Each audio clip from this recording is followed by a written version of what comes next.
Estimadas y estimados colegas, me han hecho muchas consultas cuál es mi opinión respecto al proyecto de ley aprobado en el Senado ayer que supuestamente pone fin a la doble evaluación. Como yo no estoy para contarle cuento a mis colegas, me estudié la ley, aquí está. Este es el documento de lo que fue aprobado ayer en el Congreso. Aquí lo tengo subrayado, con notas al lado, etcétera.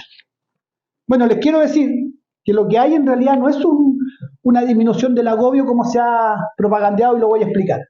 Lo que hay en realidad es una fusión de leyes. La antigua ley de evaluación docente del año 2004 y la ley de reconocimiento profesional o carrera, que es del año 2016, carrera docente. Como recordarán, la evaluación docente se componía de portafolio, con la clase grabada incluida, autoevaluación, entrevista del par e informe de tercero. La carrera docente se compone del mismo portafolio y la misma clase grabada, más la prueba de conocimientos específicos y pedagógicos. Todos sabemos que es así, ¿no es cierto?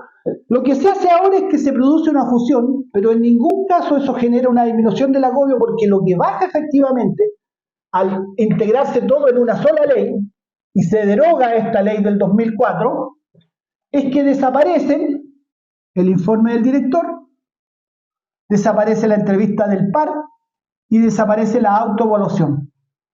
Pero todos sabemos que esto no es la parte más agobiante del trabajo de la evaluación docente. Lo más agobiante está en el portafolio. Hoy día, mientras colegas estén mirando este video, muchos de ustedes van a estar trabajando en sus casas, en la noche, a veces hasta la madrugada. Muchos van a estar trabajando para la celebración del Día del Profesor, trabajando el portafolio los fines de semana, quitándole tiempo a su descanso, a su recreación, a su familia, porque esto es lo más trabajoso, son semanas y horas de trabajo, y la clase grabada, que este año no va, solo por este año no va la clase grabada, ojo, ahí hay una confusión, hay gente que cree que se eliminó, es solo por este año, que se sacó de la evaluación, en los próximos años se repone, y la prueba, que exige largo tiempo de estudio, porque sabemos, ¿no es cierto?, que es una cantidad de contenidos enorme.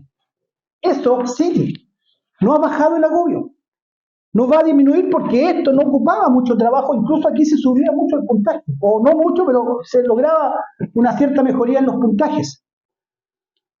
Entonces no me vengan con el cuento de que esto va a disminuir el agobio. Yo les quiero decir, colegas, que efectivamente esta era una conquista que nosotros habíamos tenido en el paro del 2019, pero que después vino la pandemia, se paralizó todo el proceso legislativo y finalmente es verdad que esto no se logró concretar. Pero yo quiero contar que en ese tiempo, a mí el ministro de la época, Raúl Figueroa, me envió un borrador de proyecto que era muy parecido a lo que se envió ahora, y yo se la rechacé, porque no estaba dispuesto a hacer una faramalla para hacer aparecer como una conquista una cuestión que no lo era, porque esta fusión de las leyes, si bien es cierto puede ser una necesidad administrativa para no provocar tanto enredo, en la práctica no disminuye la carga de trabajo y no disminuye no consigue los cambios que mis colegas están esperando. Por lo tanto, no podemos andar diciendo que esto es un gran avance, que esto es un gran logro cuando no lo es. Y quiero decir además que no es verdad que se eliminen las causales de despido. No es verdad. Las mismas causales de despido que estaban en la evaluación se agregan a la carrera. Y lo quiero demostrar acá en el primer artículo, artículo 1, que se refiere a la facultad del director de despedir al 5% de la dotación docente. Señala aquí que la ley que se deroga ahora decía, hubieran resultado mal evaluados, podía despedir a los que hubieran resultado mal evaluados, y ahora dice, podrá despedir a los que se encuentren en el tramo inicial y no hayan progresado en el último proceso. Se cambia el concepto, pero es exactamente la misma facultad. Quiero decir además que se agregaron trabajo que va a dar más agobio, porque hoy los colegas que son avanzados, experto 1 o experto 2, es voluntario seguirse evaluando. Es voluntario en la ley que se cambia. ¿Pero qué se agregó ahora?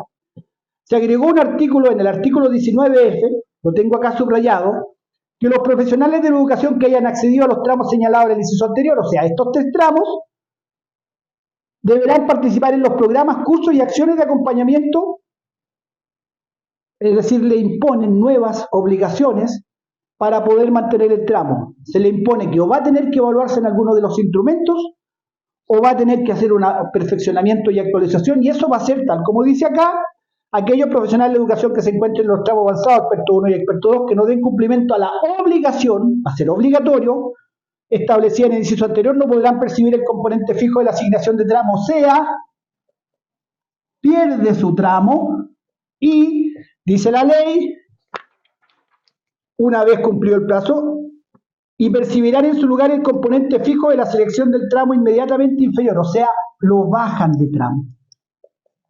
Y eso es un retroceso.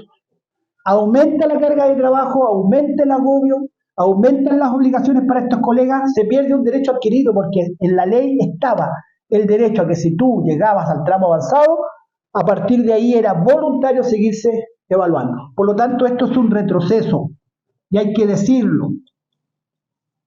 Finalmente decir que respecto a los colegas 2015, en mi opinión no hay un avance importante, porque lo que ocurre con los colegas 2015 es que ellos en su tiempo fueron mal encasillados o encasillados de manera discriminatoria porque no tuvieron posibilidad de dar pruebas de excelencia y fueron encasillados solo con el portafolio, y eso los perjudicó. Y ahora esta ley no repara aquello, porque una verdadera solución sería reparar el daño que se produjo desde el 2017, que fue el encasillamiento, hasta ahora, 2023. Durante todos esos años estos colegas han sido encasillados, han pertenecido a un tramo más bajo del que les hubiera correspondido si hubieran tenido las mismas condiciones que el resto. Por lo tanto, aquí lo que correspondía era una reparación. Y nosotros habíamos propuesto que en el siguiente proceso, o sea, este año, se les subiera a todos automáticamente un tramo adicional al que hubieran obtenido, porque eso sería una reparación.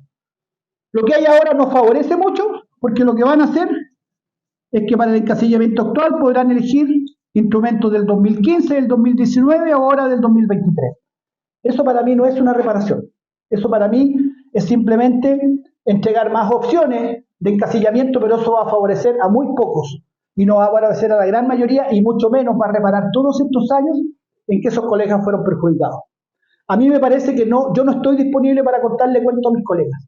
Aquí hay que hablar con la verdad. Alguien tiene que decir la verdad. Y por eso, el análisis, lean la ley, confirmen o desmientan lo que estoy diciendo, pero aquí está clarito que no hay disminución del agobio, y aquí está clarito que incluso hay pérdida de derechos adquiridos. Un abrazo, colegas.